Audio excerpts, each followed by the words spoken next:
So, Laurie, today, the state of the sexual union conversation. Lots of states of the union happen in marriage, but we're promoting a sexual state of the union conversation. Okay, can't wait.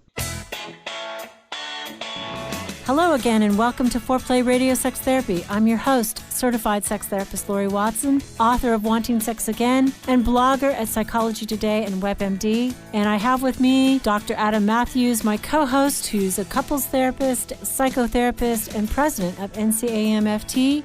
Foreplay is dedicated to helping couples keep it hot. Thanks for listening. Now on to today's topic. So, Adam, we're going to talk about the state of the sexual union. Yes. We highly recommend, and we talk about this on the retreat, that every couple reserve one day a week where they talk about the state of the union. Basically, not the bills, not the family, but how they're doing emotionally with each other. Yeah, marriage meeting. Marriage meeting. Just to get things out there, make sure you're communicating about things. We believe that's just super important for relationships because the more you talk about it, the more likely your expectations are going to be on the same page. The more likely you're going to be clear about lots of different things in your relationships, areas you need to improve, where your strengths are. It's really important, but people don't include sex often enough in those marriage meetings. Even people that do them, that have state of the marriage or marriage meetings or state of the union conversations once a week, they rarely talk about sex. Right? It's not part of it. I was on the radio a couple days ago locally, and you know, the guy, when I was saying the word clitoris, was just, he was probably, 26 or something. And I mean, he was just beet red. Yeah. And he was stumbling like, what do you do? And, I think the reality is it's normal to be embarrassed to talk about sex. Yeah. Even people who are partnered, they have sex, but they don't talk about it. So we want to share with you about this couple, Abby and Phil. They were people who had sex, and they had sex pretty regularly, but They were not satisfied. And both were dissatisfied for different reasons. Mm-hmm. Abby, she rarely orgasmed, and she felt like he moved too quickly. And in our experience, moving too quickly, she meant he groped her too quickly. He went for intercourse way too fast. Right. So he was having his own climax and kind of thinking this is hot and this is wonderful. And she was left a little cold. And that was his experience of her. He felt like she was cold during sex. Yeah, that was his complaint, that she just wasn't into it, right? She wasn't into it. And now this is not necessarily his fault because he's racing ahead. It's a communication problem, which is why we want people to have the State of the Union. Sometimes when sex becomes routine or boring or there's a disconnect, it really means something is being left unsaid. Right. And just like the 26-year-old guy, even when you start to talk about use sexual language, right, that's just not something that we're used to a lot of times, especially when it's intimate and real. We may be used to it if it's crude or there's jokes about it. But when we actually start to talk about what we need or what we want, what we're experiencing with our partner, it becomes really difficult because it's a really vulnerable position to take. And we're not used to it in that context, right? In your professional opinion, Adam, how many couples come in and do you think that they have a fairly rigorous conversation about what goes on in bed? Oh, maybe 10%. Yeah. If that. Yeah. Right. Because they more often than not, when they're not talking about it, they're not going to be satisfied with it. Right. And so the vast majority of them, when I ask them, how often are you talking about your sex life, or how do those conversations go? They say, well, we're not having them. We've never talked about our sex life. Right. All right. Or if we did, we talked about it in the very beginning. Because again, it's just one of those things that we've mentioned this before, that people feel like they should just fall into, that their sex life should just be something that right off the bat, as soon as they get together, it's just going to be amazing, that it's not something that's learned over time or that grows over time, but rather it's something that they should just naturally be good at, right? Or mutual orgasms should abound from day one. And I think what we're talking about in the state of the sexual union is not necessarily sexy talk. Right. We're not talking about how you talk in bed in the moment. We're talking about outside the bedroom, processing how you're each feeling about your sexual life. Now, I know that the sexual pursuer is one who is probably going to want to have this conversation on maybe a weekly basis. And I think the sexual distancer, it's like maybe never is just, too often. So, right? I mean, Yeah. so I would say, how often do you think they should have this conversation? I mean, I think once a month. I don't think it's a weekly conversation necessarily, unless things come up. But I think that looking at it at least monthly helps keep you on track with what you want. Do you think more often? You're smiling at me. Do you think it should be more often? Actually, it's interesting. I am surprised at your number because I didn't expect that. What would you have thought? And I'm probably more lie on the sexual pursuer side of things. But I think that now this is a dynamic answer, like, probably once a quarter, just because I think sexual distancers can't bear that frequency of discussing how it's going. It's almost like, do I have to talk about it again? And every month, I think, those people would dread it. Yeah, I mean, I think it has to be somewhere in between what the sexual pursuer wants and what the sexual distancer wants. Mm-hmm. I would think that most sexual pursuers would talk about it every week if they could. Absolutely. Right. And every day. And so I think there's got to be some, How was it? Like, I think if they went to, I would wonder if sexual pursuers, I mean, but you are a pursuer in your relationship. So if you're telling me once a quarter would be okay, but I would think that sexual pursuers would get frustrated if they had to wait to once every 3 months. I mean, I think in part we've worked a lot of things out. So for me, it feels more relaxed to do it once a quarter. But I think for other people who are not having worked it out, that might make them anxious. But, if you are the pursuer, what I counsel you is grace. Try to understand the anxiety that your partner is up against in this conversation. And you're probably going to win the war if you lose a few battles. Yeah, and I think for distancers too, it's more that they have to fight back against that feeling that if they talk about it at all, they're going to always be talking about it, right? That it's going to be a bottomless pit of conversation. And that's why I think if distancers can muster up the courage to talk about it just more frequently than they're comfortable with, those conversations are going to be fewer and far between. And I think that's what you're talking about with where you've gotten to, that it's more relaxed for you at this point, in part because I think that when a sexual distancer comes forward and starts to have more of those conversations, especially when they begin to initiate those conversations, a sexual pursuer can then begin to relax a little bit, and it's not as urgent. I think that's true. I think also the sexual distancer says, you're asking me, Laurie, to sign up for a time that I'm going to be told how lousy I am in bed or how I'm not fulfilling my partner's dream world sexually. So I think that's part of the problem. And for them, there's trepidation going into the conversation because they feel like they're the ones who are failing or they're the ones who are going to be criticized. But I think that's part of, and we address that in our tips, which maybe we can get to in the second half. But I think like preparing for that conversation is important. I think this is what we're talking about is really important because you have to have the right mindset for that, to have that conversation. You have to it requires, like we're talking about, a lot of courage on both parts for the sexual pursuer to back off and not have it as frequently as they may want to, but for the sexual distancer to step forward and be able to engage in those conversations. It's the same old, isn't it? It is. It is. Back off, step forward, give space, initiate. This is, in this conversation, the very dynamics of pursuing and distancing is again represented. Right. And that idea is it may be different for every couple, depending the frequency of these conversations may be different depending on where you are and then what actually helps break that cycle. I think for couples maybe in high conflict that are not used to these conversations, they may happen a little more frequently at first, right? Because you have to, they require practice as well. If you've never had done it before, you're not going to have a great state of the sexual union conversation right off the bat.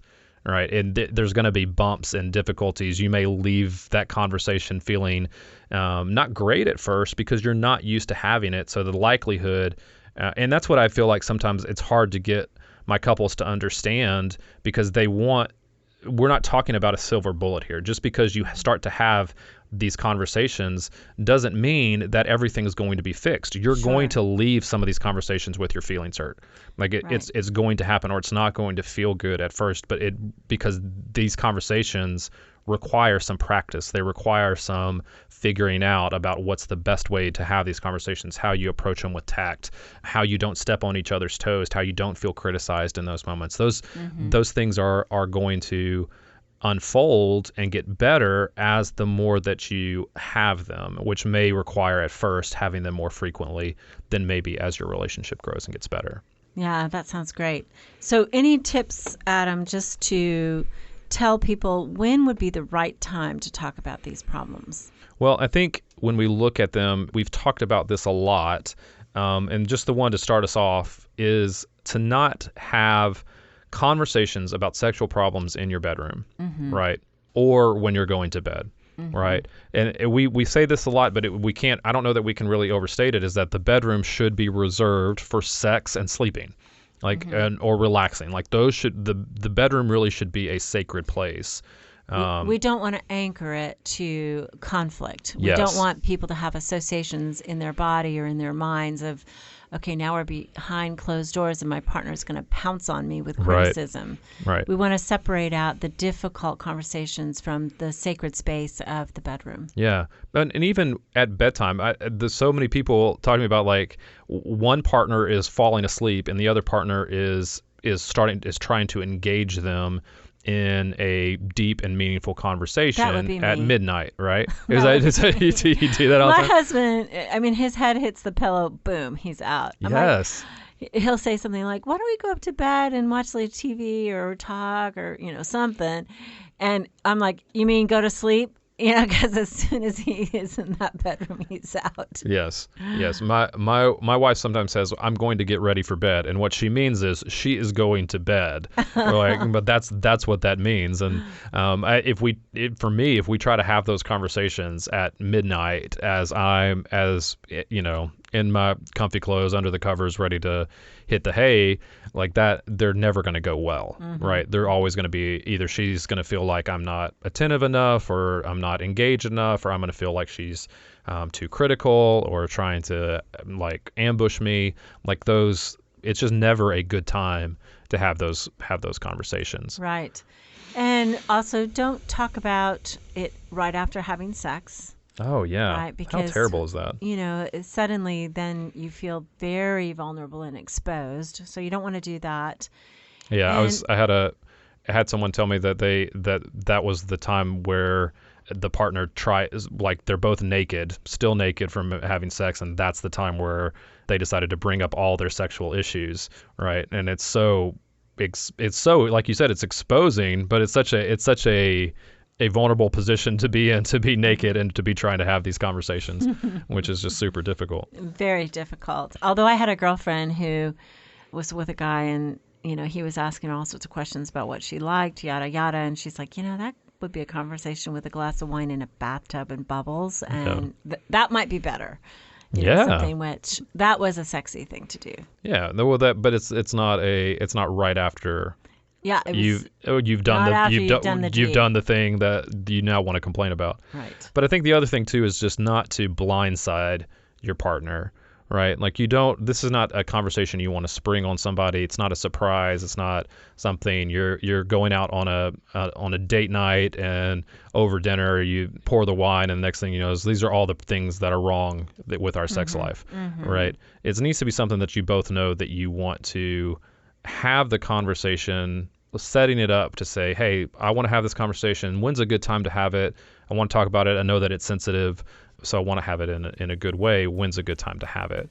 So it just sets up the conversation to go so much better. Yeah, it prepares your partner. Well, let's come back and talk about how to do that, how to talk about it, and have a state of the sexual union conversation right after this. So we want to remind all of you that we are thankful for the way you've shared the podcast. We continue to grow. It is our greatest honor when you share with a friend the work that we're doing in trying to help people reframe their sexual life in a way that is understandable and not so mysterious, so that they can make positive changes and strengthen their marriages and their partnerships. And I think the last thing we'd like to say is both of us are doing intensives. Our summer schedules are getting filled up. So if you would like to work with us, let us know and call our centers. You can find us at foreplayradiosextherapy.com. And if you like what we're doing and want to help support us, we'd love for you to rate and review us on iTunes. It'd be super helpful for us. So thanks for listening. We're back talking about the state of the sexual union conversations. And also want to tell you, we go into more depth about this at our retreats that we have, our Love and Sex 360 retreats coming up. Our next one is in November. The 14th through the 16th? Yeah, in beautiful Asheville. It'll be gorgeous. Oh, I'm so looking forward to fall in Asheville. And are you going to take me to the chocolate factory? Only if you make me. And are you being good and eating paleo? I would rather go to the beer places, but Okay, it's the 15th to the 17th too. But you can find us on loveandsex360.com. Also foreplayradiosextherapy.com. We have couples retreat right at the top of the and two different options for people this year, where you can come just for the workshops, or you can come and also get private therapy with one of us or one of our two amazing colleagues, Shelley or Carol, at the retreat. So look for that, where we go into more of the specifics and expand on how to have better conversations about sex and about other things that are going on in your life. But when we talk about the state of the sexual union conversation, I want to really kind of get into some specifics about how we do that, because we talk about talking a lot, don't we? Like we emphasize, we're always saying, talk more about what's going on. So we want to always make sure we're giving you specifics about how to have those conversations, because it really is in the details of how you go about having those conversations that can make them successful. Sometimes people get into patterns of how they have conversations with each other. And so I hear a lot, we tried to talk about it, but we always left frustrated, or nothing was resolved, or we didn't get anywhere, or we have the same conversations over and over again. And so one of the things to really think about is how you are going about having those conversations. And we want to give you some tips about how to have those and make those better. So Laurie, what would be your number one tip? So first, obviously, be tactful. I mean, you are with this person for the rest of your life, and little wounds that you think are just, something they need to know go in forever, potentially. So you want to say it the best, most thoughtful way possible. All of us have these conversations and think of negative things to say, well, you're selfish, or you're not doing it that way, or I told you, or, blah, blah, blah.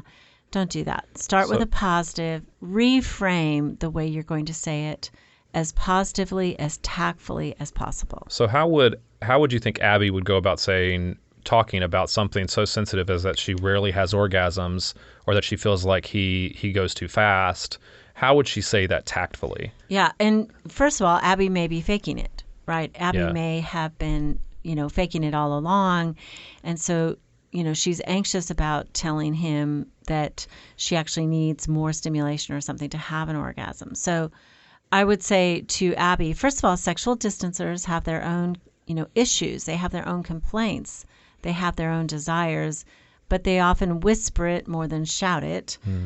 So I encourage you, sexual distancer, to be brave and put it out there. So Abby might say, I think that one of the things that I'd like is to experience orgasm more frequently. And if he says, well, it seems like you do all the time, say, well, I think that I've read some things or listened to a podcast, this cool podcast called Foreplay Radio Sex Therapy, and they suggested that I could have bigger orgasms or better ones if I had more clitoral stimulation. Would you be willing to do that?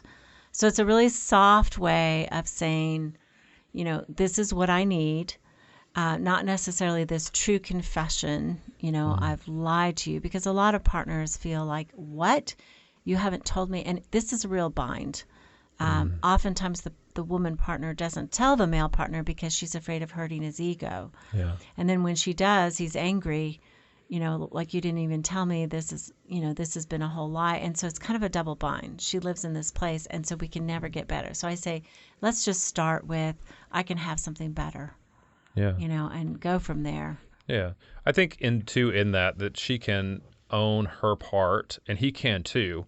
Oftentimes when we have complaints or we have things we want to be better in situations, recognizing that it's a relationship, and that if there is a part that I can own on that it can be really helpful. Particularly here, it may be saying something like, I know that I may not always be direct in telling you what I need and what's going on, but I want to try to be better about that, and I want to start by talking about something that I know is sensitive, but I want you to know that. I don't think it's fair for you not to know, right? I think that it helps kind of just to be able to own that. He could be, if for him, talking about her perceived coldness, it might be something like, I know this is not what you mean, but this is what it feels like to me, and I know I don't talk about this enough, or I talk about it too harshly, but this is something that's difficult for me. It feels like you're this way, but I know that's not what you really intend to communicate with me. To give credit to the other person's intention, and maybe to ask it in a curious way. Sometimes, right, don't say all the time or every time, but sometimes when I'm with you, my experience, those are magic words. Yeah, my experience. When you're talking to people, use the words, in my experience. There seems to be a part of you that isn't engaging or that seems checked out. What is your experience of the moment? So first you carefully, gently say what your experience is, and then you immediately let them talk about how it is for them, knowing that these may be two different truths. Yes. Yeah. It's just in two different truths and two different perspectives. Yeah. Right. Different point of view. And we're all going to have that anyway, just by being different people. But especially when you're talking about a heterosexual couple or they're different genders, like you're experiencing in homosexual couples too. I mean, everybody is different from the other person. Our experiences are not the same, and so being able to acknowledge that really helps in the beginning of that conversation. And I think another tip that I would say is, like, recognize and state what your goal is for the conversation, and that it is to be more connected. It is to be closer. It is to have a better experience in your sex life. And I think knowing that and having a mutually shared goal and recognizing that both of you want that. I oftentimes think that couples come in and one of them will say something to the effect of, well, I know this is not what she wants, right? The other person is diametrically opposed to what I want.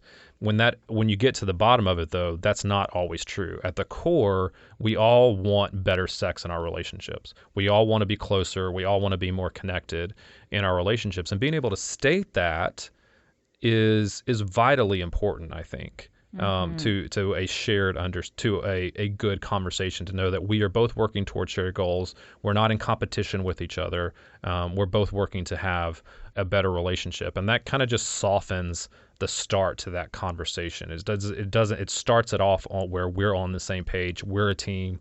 We're working to do that, and I think it also can just help avoid blaming in those conversations. It's not your fault. It's not my fault. This is what happens in relationship. This is difficult, but we know we both want to work toward this shared goal of better connection and better sex. Right. And so you've said something really important in the past. You don't want to spring something on your partner particularly. Like, for instance, you don't want to necessarily purchase a sex advice book and lay it on their nightstand. Yeah. Right? I mean, you can read that book. Yes. But also, if you're in partnership and you're reading a book on sex advice, this is going to raise the alarms in your partner. Oh, yeah. So certainly in a conversation, you might say, hey, I want to read this book called Wanting Sex Again. Yes, great book. Laurie Watson. Awesome book. And I'm going to order it on Amazon, and I've just heard that it has a way through developmentally the different stages that couples go through. And I wanted to get some ideas for where we're at compared to where other couples are at, so that it doesn't suddenly look like a snake on the nightstand. Oh my gosh, my partner's been having, anxiety or fears or complaints.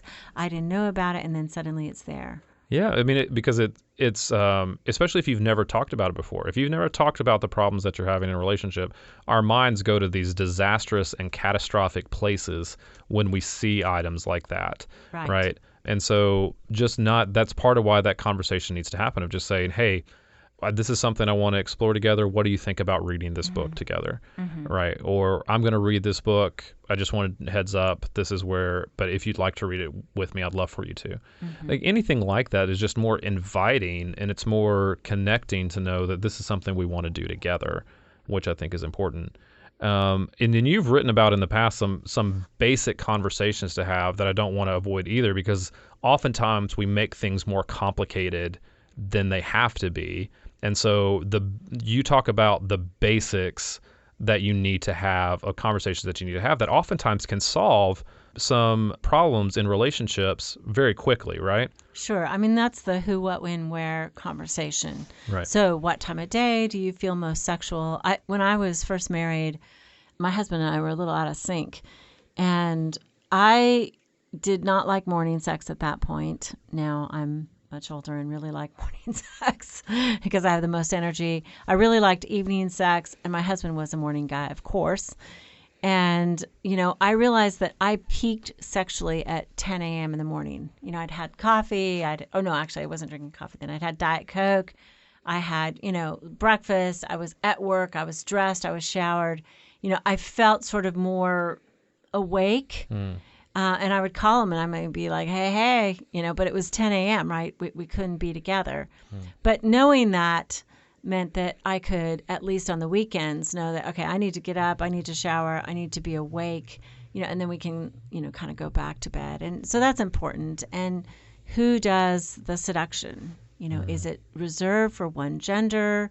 Is it the man who's supposed to do that? Because that's what our culture tells us. Hopefully not. And also, how do you like sexual initiation? By touch or words? This was another way that my husband and I were off. I was touch, he was words, and it was just like we were missing each other. I would touch him and he'd be like, whoa, way too soon. Let's go have some wine. And he would say, do you want to? And I'd be like, that feels cold. Yeah. And I mean, I think it took us 4 years to figure that out. So also, how often do you like sexual contact in the week? And what does that mean? Does it mean sexual intercourse every single time? Or does it mean passionate kissing? Does it mean, just fooling around in orgasms or oral sex? What does that mean? Yeah, and that's the conversation, or the example that we were given of Abby and Phil, that one of the conversations that may just solve a bunch of things for them is the touch conversation, right? And how does that go? That makes it good for both of them, right? It's on paper. I know it's not as easy, but on paper it's a simpler conversation. But that's a basic conversation that if they would have, they could avoid a lot of these problems that they have.